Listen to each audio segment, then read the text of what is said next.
Now let's look at our mass balance example D, which is a memory separation system. This is actually a two-stage system.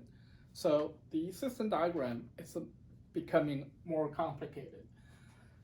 Again, the first step is to draw the system diagram, right? So we have a feed stream going to the first stage separation, which has a waste stream going away. That's 0.5% total solid. And then going into the second stage separation, this is the output of the first stage separator that has a 25% total solid. And then the second stage separator, what leaves that is our product stream, which is 30% total solid. And going back from the second stage separator to the first stage separator is a recycle stream that has 2% total solid in it. So it's a little bit more complex. But if we look at just the feed stream, the waste stream leaving away, and the production stream going out of our system, what's sitting in the dashed red box can be considered if we ignore what happens between the first stage and second stage separator, treating the whole system as just one big step. We can write our overall mass balance equation for the dashed line red box here. That's feed stream equals to waste stream plus production stream. And now, if we write that for the total solid, we have 10% half equals to 0.5% W plus 30% P. And so this is our total mass balance. We know our production stream is 100 kilogram per minute.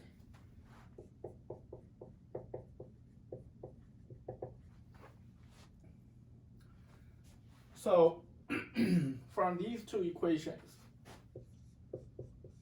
we translate into two equations here. F equals to 100 plus W. 0.1 F equals to 0.3 times P, which is 30, plus 0.005 W. And now, if we look at our stage one, when we analyze stage one, we're going to only look at the first blue box here, right? If we write a mass balance for stage one, that's F is in equals to, there's a second in stream, that is recycle stream R going back here. And so it's going to be F plus R equals to B plus W. So this is our stage one.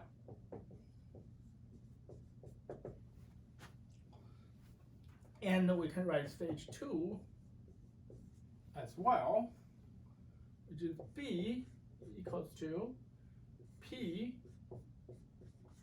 plus R, because for stage two, this is the second blue box here. The input is stream B, output is recycle stream R, and production stream P.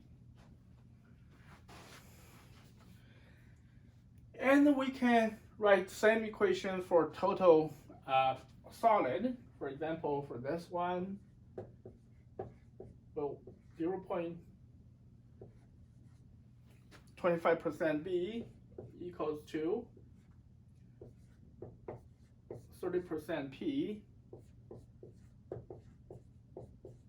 plus 2% R.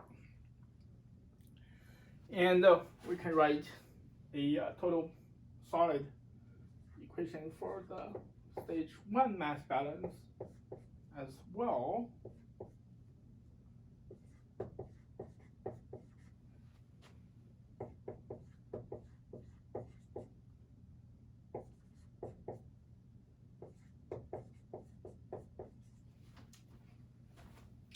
So now it appears that we have 1, 2, 3, 4, 5, 6 equations.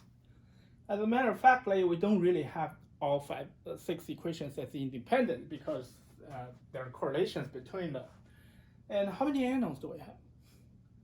we wanted to solve for F, for W, and R, and B. So we have 4 unknowns, but we have 6 equations, although some of the equations are not independent. But 6 equations for 4 unknowns is not a big hurdle to overcome. So the next step is actually to pick 4 equations out of the set of 6 and solve for those 4 unknowns. And if we do that, go back here, we can use these 2 equations to solve for F and W. You have F equals to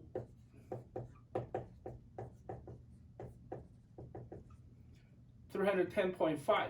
This is 0.5 here. And W equals to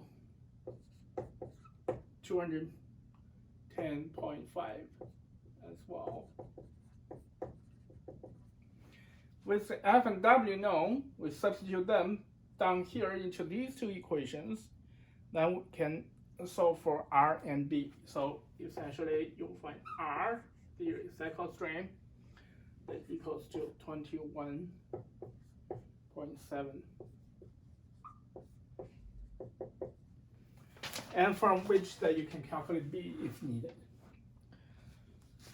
So again, don't be discouraged by a complex process like this one, a 2-stage process.